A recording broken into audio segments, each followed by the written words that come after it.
4 years ago, I made this skirt. Now, this was actually one of the first skirts that I ever made when I started my new sewing journey of trying to sew clothes. It had a really pretty hem where I added this like gold thread, but everything else about it really could use some work. So I had tried to add box pleats, but they're not necessarily even throughout. The zipper that I had added, it sort of works, but there was some weird gaps that were around. So I knew that if I ever wanted to wear this out, I would need to fix it. On top of that, while the waistband on the inside looks really nice and neat, it doesn't actually fit me. So if I was to put this on, you would see that the skirt is way too big.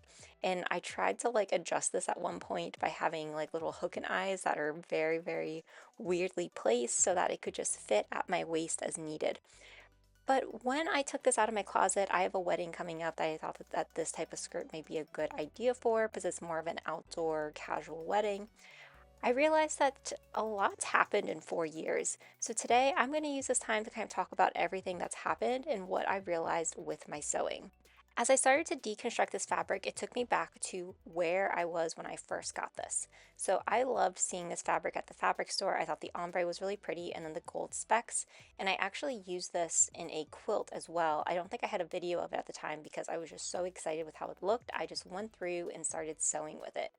But a lot has changed since when I bought this fabric. So I've moved, I've gotten a new sewing machine, I bought a serger, I got a new dress form. I've tried so many different sewing tools and techniques that, over those 4 years, it was a really big change for what I was doing.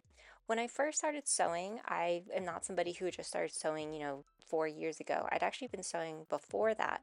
I used to sew dog clothes, I would sew stuffed animals, and that's actually how I started my Etsy store. But as I was doing the gathers in the skirt, it took me back to when I was doing gathering for dog clothes. One of my favorite types of dog clothes I would make would be from like American Girl dolls, and I would do historical outfits based off of some like the Revolutionary War time pieces that you could get from the American Girl dolls themselves, like Felicity or Elizabeth. So I used to do a lot of gathers for those skirts too. So I started to realize though that putting this skirt together was really just combining all of these little tools and ideas that I had learned from different pattern pieces. And that made it really fun as I started to go through this process. When I first started off with this video, I was going to show you step by step of how I made the skirt. But then I realized that I started to just kind of have fun with this and I wasn't recording every single step along the way. And the reason that I think that happened was because this fabric reminded me when I first started sewing, I was just learning all of the techniques that would come with clothing. And then I started to grow that over time, and then I started to show that in my videos. So, as an example, when I started to add this lining to the skirt, something that the skirt didn't have before, I realized it was very similar to my handkerchief skirt that I had made in around like 2023, 2024. That skirt itself was such a learning process because I had never really done something where it had that square hem before. It had a lining, and then it was also one of the first times I'd really used an invisible zipper. Now, for this skirt itself, I kept with the zipper that I had bought 4 years ago, which was just a regular zipper, and then I tried to make it look a little bit more invisible by adding almost like a little buffer of the fabric. But I remember when I made that handkerchief skirt, it had an invisible zipper, and I had no idea how that was going to turn out. The funny part today, I actually like invisible zippers much better than a regular zipper, so I feel like I've grown a lot in that sense too. But using so many of those lessons learned and tools from that skirt, I was then able to apply it to this skirt as well.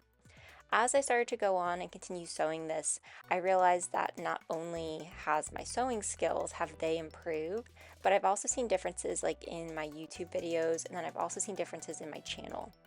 The other day, I noticed that my channel had actually hit over 3 million views. YouTube will tell you when specific accomplishments happen, which was crazy to me that it had gotten that big. So even if you're just somebody who's only watched one or two of my videos, all of that has added up to that total number, which has been very exciting to watch. One of my videos though was on using scrap fabrics, which this fabric here for the waistband was actually just scrap fabric I had laying around. So being able to turn that into something else, turning it into this really nice waistband that I could use on the skirt meant a lot to me. I followed a very similar pattern for the waistband that I had used I had like a white tweed beaded skirt. I followed that exact same step. This is also very similar. I had a green plaid skirt that I had made in the fall, very similar waistband, kind of go step by step through. making it so that you wouldn't have any raw edges and the waistband really just cleans everything up nicely. So as I was going through, as I was getting closer, I realized I was just using all those exact same techniques that I had learned through previous projects and just applying them to the skirt. And as I finished, I realized that the skirt was just really so much fun for me to make because it brought back all the memories of my other sewing projects. Now, for the skirt, I don't know if I'll wear it to the wedding. It really sort of depends on what the weather's like because it is an outdoor wedding. So we'll see, but this fits so much better. As you can see, it actually fits on me. Like I'm able to wear this now. I also lowered the waist. I have a shorter torso, so high-waisted items can fit a little bit weird for me proportion-wise. Now, the whole point of this video was just to encourage you to sew and to have fun with your sewing. I had so much fun making this skirt and looking back on all of my previous projects that I've worked on. If you enjoyed this, be sure to like, comment, and subscribe, and let me know what you want to see next.